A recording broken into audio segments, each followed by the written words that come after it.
Hello everyone, I'm back and today I'm talking about Final Factory, an upcoming factory automation game that's currently in closed alpha testing stage.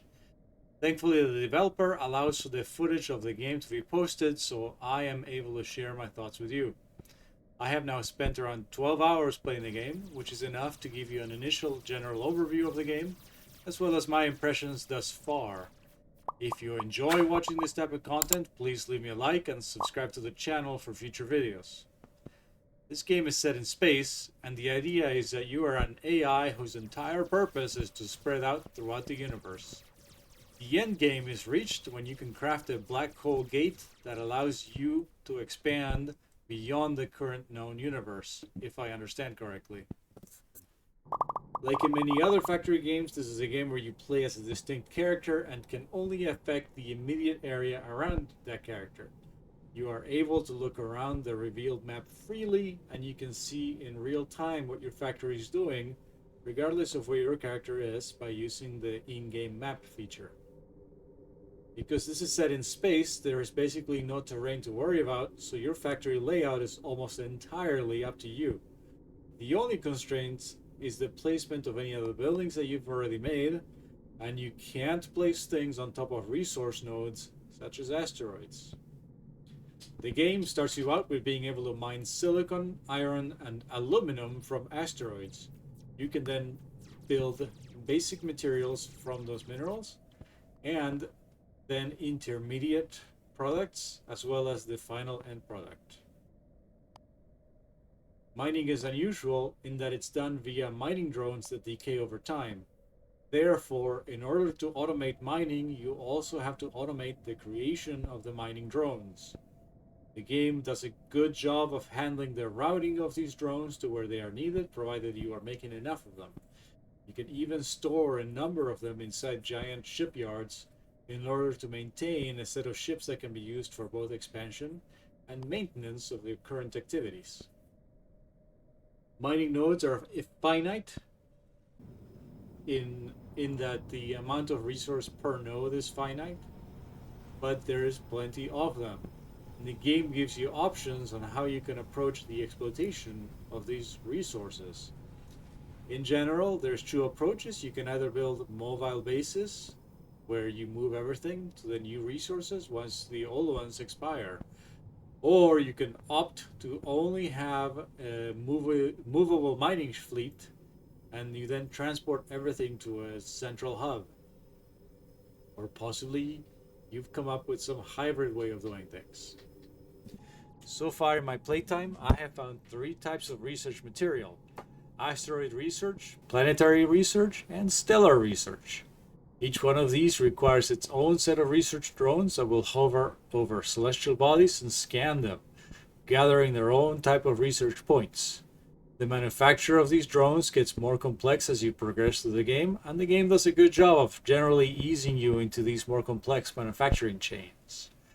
The research points can then be used on a tech tree in the usual fashion. Research drones also decay over time, and they have to be replenished just like mining drones. You will have to explore the map to locate the planets and stars necessary for the use of the planetary and stellar research drones. As you explore, you quickly find that the space is filled with a hostile AI that periodically builds up its forces, and once it reaches enough strength, it will send a force to attack your structures. So far, I have found these are relatively easy to defend against, but I've also noticed that over time, the enemy AI has started to add stronger ships to its forces. That has pushed me to stay active in manufacturing and researching defensive and offensive technologies. The maps are generated via a seed, so presuming that you're playing with new seeds each time, you have to hunt around the map to find the planetary and stellar bodies that you need to progress beyond a certain point. You could get lucky and find the planet next door to where you spawned, or you might have to spend a while looking for one as you methodically clear the enemy infestation throughout the system. The organics here may prove The game also features an easy-to-use system for creating blueprints or simply cutting and pasting whole sections of your factory at a time. Although the system as a whole probably still needs a few quality of life features, such as being able to easily edit existing blueprints or adding and removing individual components from a current selection, I found it overall easy to use, and it was a pleasure to create giant factories by cutting and pasting sections of other factories that I had made. The game plays a bit like a factory automation RTS hybrid in the sense that combat is emphasized, since practically all of the map is covered in the enemy AI structures. You have to explore quite a bit to find the planets and stars that you need in order to progress. However, you can't just produce a bunch of attack drones and then task them with attacking a particular area as one might expect in a traditional RTS. Drone actions are actually centered either around drone platforms that you build or your own ship. When they are around you, drones can be flagged as either aggressive or passive, and they work as you would expect. Platforms have both an alert radius and an attack radius. If you reduce the attack radius, that will prevent platforms from sending drones out to attack enemies that would have otherwise been in range.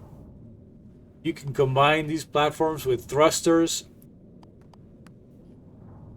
armor, and cannons to create an equivalent of a capital ship that can roam the system, replenish and repair its fleet of drones as it eliminates enemy strongholds.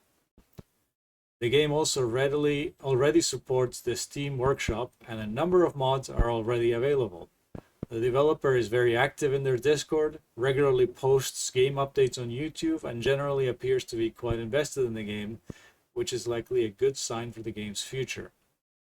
Lastly, the developer is working on the multiplayer code at the moment, and I expect that multiplayer will slot into the game sometime in the next 2 or 3 months, if not sooner. Since the game's in the alpha stage and stability updates for games tend to come toward the latter part of the development cycle, I'm not going to comment on the stability for now. While it's difficult to judge a game in an alpha state, overall I have found the game to be quite intriguing, and I'll continue to spend time playing it. In its current state, you can sometimes start seeds where there are no planets or stars anywhere close to you, and you could end up spending hours searching for them. The game also likely doesn't do enough to coach players into adapting their setup to account for resources that will disappear in due time, although you can download a mod that will keep them as infinite if you wish. But given how the developer has been paying attention to the community feedback, I hope that they will have solutions to some of these problems such that you're less likely to arrive at a mid-game slump caused by a lack of resources. If you're interested in joining the closed alpha test yourself, you can head over to their Discord, which I have linked in the video description. You can fill out their questionnaire and hope that you get picked. Well, that'll do it for this one. Thank you very much for watching. I'll catch you on the next one.